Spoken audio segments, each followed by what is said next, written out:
Good afternoon from the KUOW newsroom. This is Seattle Now. I'm Patricia Murphy with today's top stories. It's Thursday, August 13th. The owners of the Tacoma immigrant lockup say they'll soon be starting talks with immigration and customs enforcement officials to sell a number of their facilities nationwide. That could include the Tacoma Detention Center.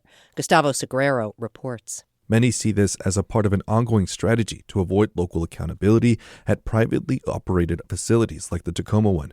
Naina Gupta is policy director at the American Immigration Council. As we watch the federal government use the billions of dollars they received from Congress to buy these facilities, we're seeing both a decrease in accountability and oversight. A Department of Homeland Security spokesperson told Time magazine local government intervention is getting in the way of keeping these private facilities operational. Both ICE and Geo Group, which own the Tacoma facility, would not comment on the potential sale, but Geo Group's founder told investors they aim to wrap up pricing negotiations of any sale as soon as late September. Gustavo Segrero, KUOW News. In election news, Washington state will likely get its first openly transgender state lawmaker from this year's November election. State House candidate Jalen Scott currently has a commanding 77 percentage point lead in the primary results for the 37th Legislative District, which represents parts of South Seattle and Renton. The Washington State Standard reports if she wins the November election, Scott would also be the first Black transgender person in the country to hold elected office. More election news now. A candidate for Washington's state legislature was arrested for a suspected DUI earlier this week. Reporter Sarah Mises-Tan says the candidate narrowly won her primary election. Krista Perez is running to represent parts of Tacoma in the State House of Representatives. She got just 380 votes more than incumbent Melanie Morgan in the primary election. Political consultant Stephen Paolini says the arrest could shift the tide in November. It doesn't need to be persuasive to thousands upon thousands of people for it to matter. If it impacts 0.5% of people, it may decide the election. According to reporting from Seattle Red, Perez was arrested on Tuesday morning for allegedly damaging 5 cars after running into a parked car. She was released on bail. Perez is running as the more progressive candidate to the Democratic incumbent. Her opponent is one of the few Democrats who voted against the state's so-called Millionaire's tax last session. In Olympia, I'm Sarah Mises-Tan.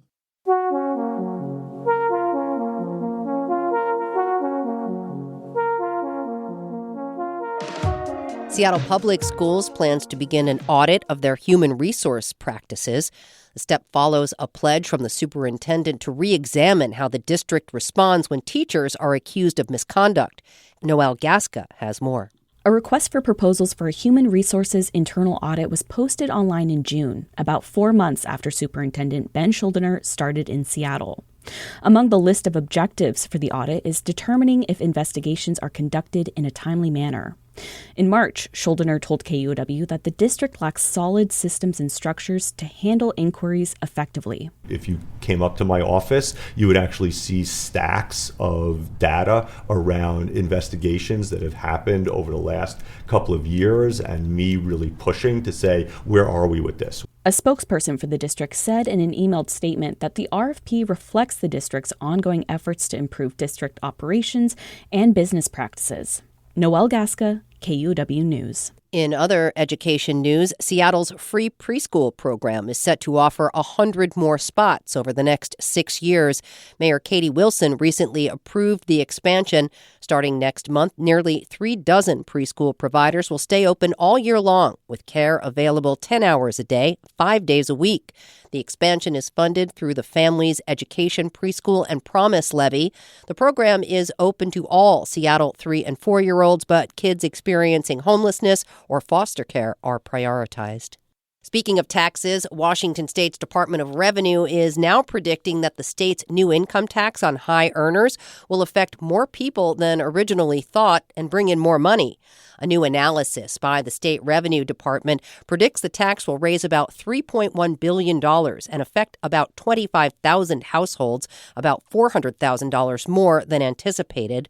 The Washington State Standard found the state's updated estimates in an online statement about the initiative that seeks to repeal the new tax. Critics of the tax say they don't trust the state's numbers.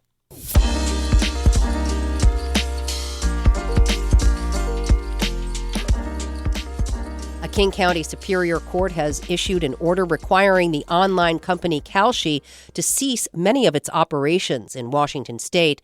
The New York-based company is a federally regulated financial exchange trading on what's known as a prediction market. The court order stems from a lawsuit filed by State Attorney General Nick Brown, which argued Kalshi's markets were tantamount to online gambling. That's illegal under state law. The new order directs the company to stop facilitating wagers by Washington residents on sports, elections, and entertainment, among other things.